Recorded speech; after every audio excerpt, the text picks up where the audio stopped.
He set up the angle perfectly. White wall behind him, generic abstract art, the kind you buy at HomeGoods for $39.99. Navy blue shirt, clean shave. The laptop camera positioned just right to catch the hotel room lighting. He really looked like he was in London. My husband, Pierce Caldwell, sat on our bed at 6:47 p.m. on a Thursday, FaceTiming me from what he claimed was the Hilton London Paddington. He'd left for the airport that morning at 5 a.m. I'd made him coffee. I'd kissed him goodbye at the door of our house in Seattle, a renovated Craftsman in Queen Anne with a view of the Space Needle. The flight was brutal, he said, rubbing his eyes. 9 hours. I'm exhausted. I was sitting in our kitchen, drinking wine, looking at his face on my iPhone screen. Did you eat? I asked. Grabbed something at the airport. I'm just going to crash early tonight. The client meeting is at 9 a.m. tomorrow, 7 a.m. your time. I'll call you after. Pierce worked in software sales for a tech company downtown. Enterprise contracts, big clients. He traveled twice a month, San Francisco, New York, Austin. This was his first international trip in 6 months. Or so he said. How's the hotel? I asked. It's fine, standard Hilton, nothing fancy. He adjusted his position on the bed, leaned back against the headboard. His Ray-Ban sunglasses were pushed up on his head, the Wayfarers I'd bought him for his birthday last year. You're wearing sunglasses inside? He laughed. I had them on earlier, forgot to take them off. I sipped my wine, stared at his face on the screen. Something felt off. Not wrong, just off. What time is it there? He glanced at his watch. 2:47 a.m. I should really get some sleep. You should. I love you, Margot. Love you too. He blew me a kiss. The screen went black. I sat in the kitchen staring at my phone. Then I opened the screenshot I'd taken during the call, a reflex I'd developed over the past few months. I told myself it was so I could look at his face when he was away, that I missed him. But that wasn't why. I zoomed in on the image, on his sunglasses, on the reflection in the lenses. He'd forgotten that sunglasses are reflective, and in his Ray-Bans, I didn't see a London hotel room. I saw a red awning. Distinctive, bright red with white letters. The Motel 6 on Aurora Avenue, 3 miles from our house. I sat at the kitchen table for 20 minutes, staring at the screenshot, zooming in, zooming out, checking the details. The red awning was unmistakable. I'd driven past that Motel 6 1,000 times. It was on Aurora Avenue North, right near the bridge. The awning had a rip on the left side, visible even in the reflection. The white letters spelling Motel 6 were faded and uneven. I knew that awning. Pierce was not in London. He was 3 miles away. I opened my laptop, pulled up our joint credit card account, the Amex we used for everything. I scrolled through the charges from today. 5:42 a.m., Starbucks Queen Anne, $8.47. 6:15 a.m., Shell gas station, Aurora Avenue, $52. 7:03 a.m., Aurora Inn and Suites, $127. Not the Hilton London Paddington. The Aurora Inn and Suites. A budget motel with hourly rates and a reputation for hosting affairs, drug deals, and people who didn't want to be found. I kept scrolling. 8:34 a.m., Whole Foods Fremont, $43.18. 11:52 a.m., Starbucks Capitol Hill, $12.95. 2:17 p.m., Nordstrom Rack, $89.47. He'd been shopping, he'd been getting coffee, he'd been spending the day in Seattle while telling me he was on a 9-hour flight to London. I closed the laptop, poured another glass of wine. Let me tell you about Pierce. We'd been married for 6 years. We met at a mutual friend's wedding. He was charming, successful, confident. He worked in sales, made $140,000 a year, drove a Tesla Model S, He proposed after 8 months.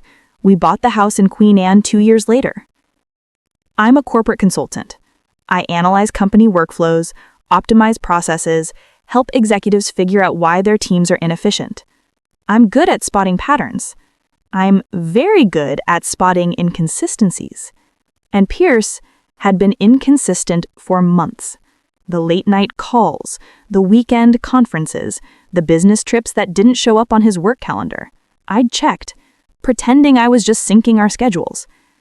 I'd suspected, but I'd told myself I was being paranoid. Now, I had proof. He wasn't in London. He was at a motel on Aurora Avenue. And I was done pretending. I didn't call him. I didn't text. I didn't confront him. I opened my phone and pulled up the contact for my attorney, Diana Frost, a divorce lawyer I'd consulted 3 months earlier, just in case, just to know my options. I'd told myself I'd never use her number. I was wrong. I sent her a text. Diana, it's Margot Caldwell. I need to file. Can you meet tomorrow morning? Her response came 2 minutes later. 9 a.m., my office. Bring documentation. I took another screenshot of the credit card charges. I saved the FaceTime photo with the reflection. I opened our shared Google Drive and downloaded every financial document I could find. Mortgage statements, investment accounts, tax returns. Then I got in my car. Aurora Avenue at night is a different world. Neon signs, strip clubs, pawn shops. The Motel 6 sat between a 7-Eleven and a used car dealership with balloons tied to the fence. I drove past slowly. The parking lot was half full. I recognized Pierce's Tesla immediately. Custom black with tinted windows, parked near the back under a broken streetlight. I didn't stop. I kept driving. Past the motel, past the gas station, past the bridge. I needed to think. Pierce thought he was clever. He thought the white wall and the generic art and the exhausted traveler performance were enough to fool me. He thought I was stupid. He was wrong. But I wasn't going to confront him. Not yet. Because confrontation gives people time to prepare, time to lie, time to delete evidence and call lawyers and move money. I wasn't interested in confrontation. I was interested in control. I met Diana Frost at 9 a.m. the next morning. Her office was in a high-rise downtown, glass walls, minimalist furniture, a view of Elliott Bay. Diana was 53, sharp as a knife, and had a reputation for destroying unfaithful husbands in court. I liked her immediately. "Show me what you have," she said. I handed her my phone, the screenshot, the credit card statement, the list of inconsistencies I'd been tracking for months. She looked at everything. Then she looked at me. "How do you want to handle this?" "I want him to have no idea it's coming. I want the papers served when he thinks he's safe. I want him to lose everything he thinks he's hiding." Diana smiled. "You're my favorite kind of client." "What do I need to do?" "First, we document everything. Every charge, every lie, every trip. We build a timeline. Then we file for divorce on grounds of adultery. In Washington, that affects the division of assets, especially if we can prove he used marital funds to support the affair. He charged the motel room on our joint Amex. Perfect. That's marital funds. We can argue he dissipated assets.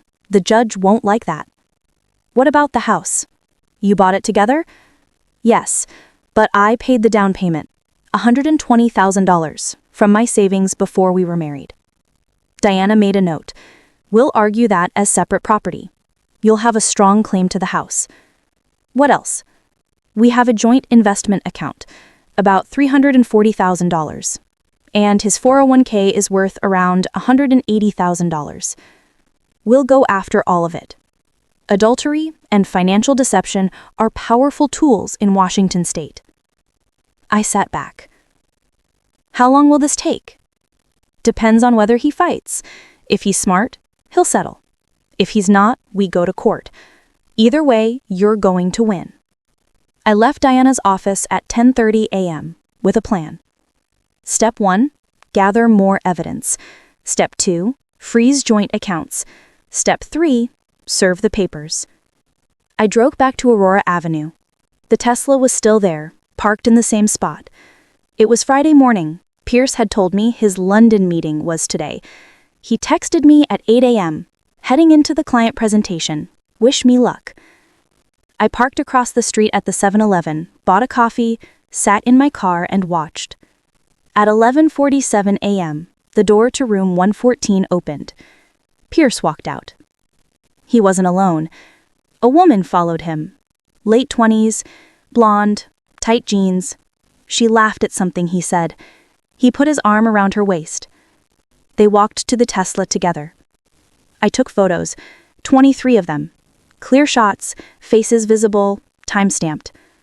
They got in the car. Pierce drove away. I followed. He didn't go far, just to a brunch place in Fremont, a trendy spot with outdoor seating and $18 avocado toast. They sat at a table by the window, ordered mimosas, held hands across the table. I sat in my car across the street and watched them eat. Pierce looked happy, relaxed. He laughed. He leaned in close. He kissed her. I felt nothing. No anger, no sadness, no heartbreak. Just cold, clear focus. I'd loved him once. Maybe. Or maybe I just loved the idea of him, the stability, the house, the life we were supposed to build together. But that was gone now. All I felt was the need to win. At 2 p.m., I called Diana. I have photos. Good. Send them to me. We'll include them in the filing. When can we serve the papers? I can have them ready by Monday. Where do you want him served? I thought about it. Thought about the motel, the brunch, the Tesla. At the house, I said. When he comes home from his business trip. Diana laughed. You're ruthless. I love it. Pierce came home on Sunday night at 7:32 p.m. He walked through the door with his suitcase, his laptop bag, and a Heathrow duty-free shopping bag. A nice touch, I had to admit. He'd even bought a bottle of scotch with a London Heathrow sticker on it. I'm home, he called. I was sitting on the couch, drinking wine, watching Netflix. How was London? I asked. He dropped his bags, walked over, kissed me on the forehead. Exhausting.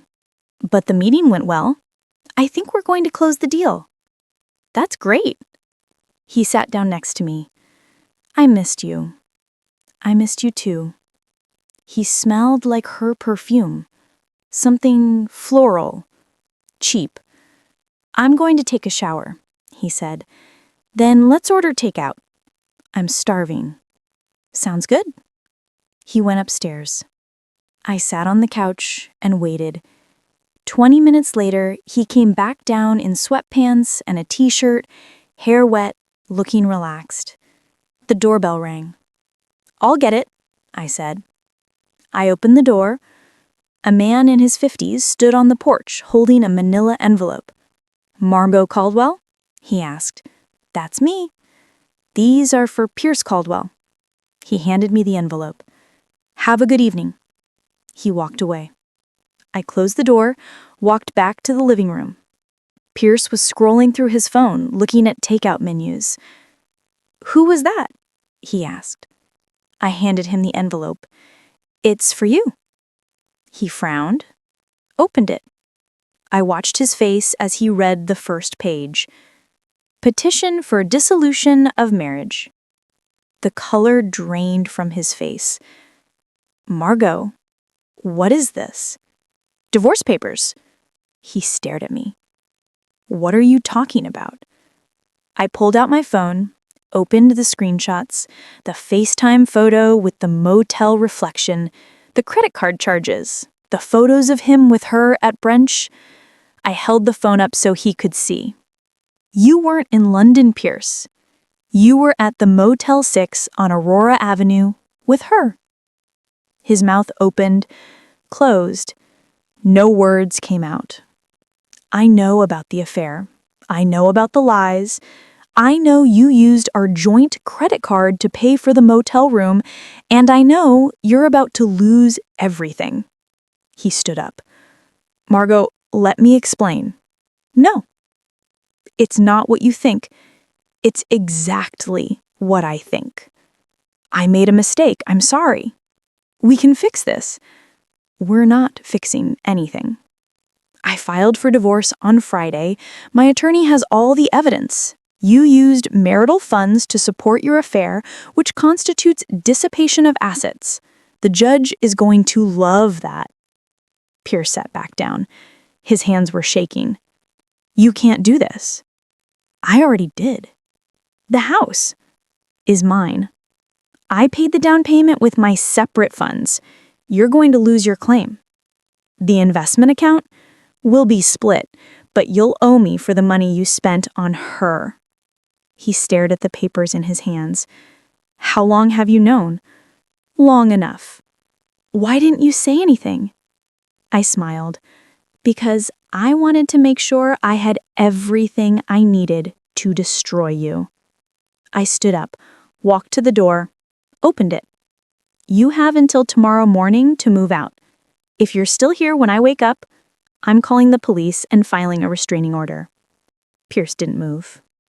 I closed the door behind me, got in my car, drove to a hotel downtown, a nice one, the Fairmont Olympic, where the sheets were clean and the room didn't smell like lies. I ordered room service, drank champagne, slept like a baby. Pierce tried to fight. He hired a lawyer. He claimed the affair didn't mean anything. He argued that he deserved half the house because we'd bought it together. Diana destroyed him in court. She presented the credit card statements, the photos, the timeline of lies. She argued that Pierce had used marital funds to support his affair, which constituted dissipation of assets under Washington law. The judge agreed. I got the house. I got 65% of the investment account. I got half his 401k. Pierce got a studio apartment in Ballard and a legal bill for $47,000. The divorce was finalized 4 months after I served the papers. I kept the Craftsman in Queen Anne. I repainted the bedroom, the one where he'd FaceTimed me from a motel 3 miles away. I replaced the furniture. I planted a garden in the backyard. I erased him. 6 months later, I saw Pierce at a coffee shop in Fremont. He was alone. He looked tired, older. He saw me, looked away quickly. I didn't say anything. I ordered my latte and walked out. I still live in the house on Queen Anne. I still have the view of the Space Needle. I still drink wine on the back porch on warm evenings. But now when I look at my life, I don't see the lies. I see what I built, what I protected, what I refused to let him take. He thought he was clever. He thought the white wall and the generic art and the perfect camera angle would be enough. He thought I wouldn't notice. But he forgot that sunglasses are reflective. And in his Ray-Bans, I didn't see London. I saw the truth. The red awning of a cheap motel, the lie he thought I'd never catch. He underestimated me. Men always do. But I don't mind, because underestimation is just another word for leverage. And I used every bit of it. If you loved watching someone catch their lying husband with nothing but a reflection and a credit card statement, smash that like button and subscribe, because sometimes the smallest details lead to the biggest victories. And this one cost him everything.